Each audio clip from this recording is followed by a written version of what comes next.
Bonjour à tous, allez aujourd'hui une petite vidéo malheureusement sur la fourbure. Ma petite ponette Adaya, qui n'est pas très vieille, elle est née pratiquement en même temps que mon fils. Elle est née en fin 2015, donc elle n'est pas très vieille, elle a 8 ans. Adaya ouais. Donc elle est née à la maison, Adaya, elle a été allaitée par sa mère, elle a toujours vécu en troupeau, elle a un super caractère pour se faire sa place dans le troupeau, donc elle a toujours mangé. Ça n'a pas été parce que c'était petit poney qu'elle se faisait dominer, pas du tout, au contraire, Adaya c'est bien présente avec un petit caractère un peu masculine.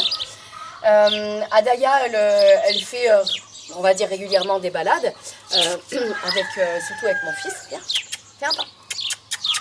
Viens, fais un pas. Adaya, voilà. Donc elle bouge, bon évidemment elle vit en extérieur, mais le problème c'est qu'elle mange aussi beaucoup, puis ben, là on sort du printemps, là on est quoi, on est en fin juin, là en ce moment, donc ça veut dire qu'elle s'est fait depuis le mois de mars à fin juin que de l'herbe magnifique. Donc là je sais que la problématique, déjà elle était pas du tout mince en sortant d'hiver, donc là ça a rajouté que là on est en cas de vraiment grosse problématique. Elle est, quand grosse, on est au début de la grosse problématique. Allez, on va dire ça comme ça. L'encolure, il y a le chignon. Sur les fesses, il y a le bourrelet. Là, sur les mamelles aussi, un énorme bourrelet. Et là, sur la première fois, donc moi c'est une ponette que je suis énormément en parage, comme les autres, à peu près tous les un mois et demi. C'est rare que je fasse beaucoup plus. Et là, le problème, j'ai vu les premiers signes de fourbure au niveau des pieds. Donc j'avais vu déjà dans sa démarche, c'était moyen, c'était un peu engoncé, un peu raide. Et là j'ai vu sur ses pieds que du coup il y a une marque là, au niveau de la ligne blanche, elle est distendue, elle était rouge et il commençait à y avoir les fibres, c'est-à-dire là on a le pied comme ça, donc dans ce sens-là, l'arrière du pied est là, la pince est là, et en fait il y avait les petites fibres comme ça sur le devant du pied. Donc sur un cheval en fourbure, qu'est-ce qu'il faut faire? Maintenant on va raisonner un petit peu comme ça. Avant tout, physiquement sur le cheval, il faut absolument lui baisser le talon. Ça c'est très important. Il ne faut pas qu'il y ait de pression en pince. Il y a certains vétos à certaines époques, et peut-être même encore maintenant, ils disent qu'il faut mettre des talonnettes, mais au contraire c'est tout le contraire. Il faut imaginer que le cheval, étant donné que c'est très douloureux au niveau de la pince, il ne faut surtout pas surcharger. S'il est en talon aiguille ou avec des grands talons ou talonnettes, le cheval est comme ça. Donc là, il faut essayer c'est pas de lui enlever tous ses talons, bien sûr que non, on va être dans quelque chose de cohérent, mais surtout pas de mettre de pression sur la pince. Donc descendre comme on peut par rapport au pied du cheval, le talon un maximum. Donc voilà, enlever surtout toute la pression devant, donc faire un angle assez important pour pas qu'il y ait de pression au niveau de la pince, on vire la paroi externe, ça c'est sûr. Si vous voulez pour le confort du cheval laisser de la paroi interne, pas de problème, vous pouvez laisser 1 à 2 mm, mais faites quand même cet angle.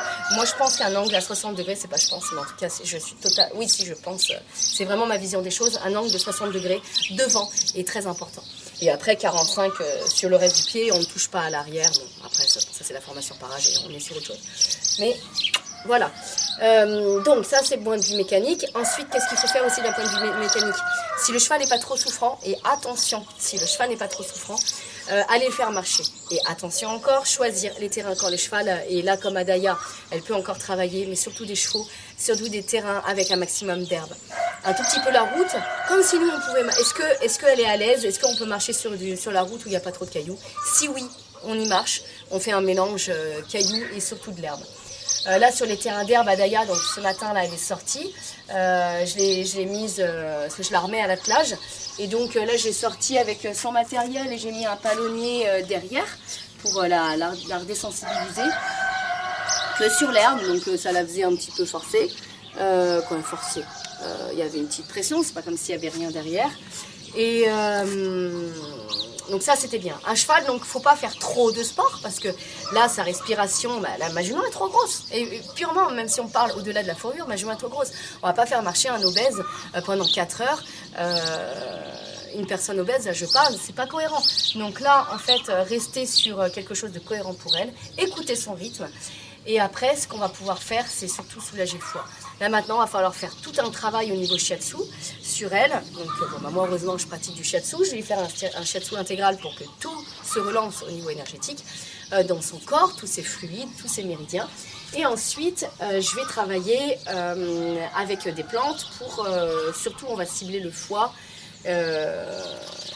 On va cibler le foie et je pense travailler avec des plantes en hydrolat, parce que c'est quelque chose déjà que j'ai avec moi, notamment je pense tout de suite là au romarin, mais ça je ferai une petite, je sais pas qu'est-ce qu'on fera, est-ce qu'on fera une vidéo? Non, je pense pas, je sais pas, je vais faire mes mélanges, je vais bien revoir tout ce qu'il y a à mettre, donc pour soulager un maximum le foie et faire en sorte, faire des massages sur ces zones surtout qui sont complètement engoncées pour refaire circuler. Comme si nous on était complètement, si c'était des tissus qui ne bougeaient pas, où on a envie de remasser, comme des massages lymphatiques, tout simplement. Relancer avec elle. Voilà, voilà un peu, si on peut parler de la fourbure. Est-ce que j'oublie quelque chose, Adaya? Donc un peu de mouvement en fonction de son corps.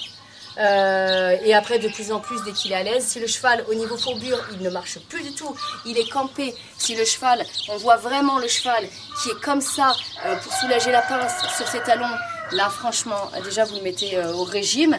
Moi je suis pas pour les paniers, je suis plus sur l'idée version on donne du foin et sur un terrain avec très peu d'herbe ou quasi pas d'herbe, foin.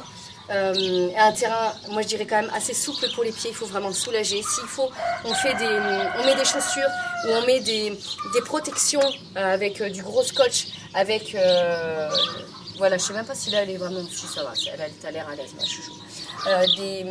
Vraiment quelque chose pour amortir, alors soit avec des tapis, style tapis de yoga qu'on met dessus et qu'on bande avec du scotch. Bon, attention avec la chaleur et tout ça là en ce moment.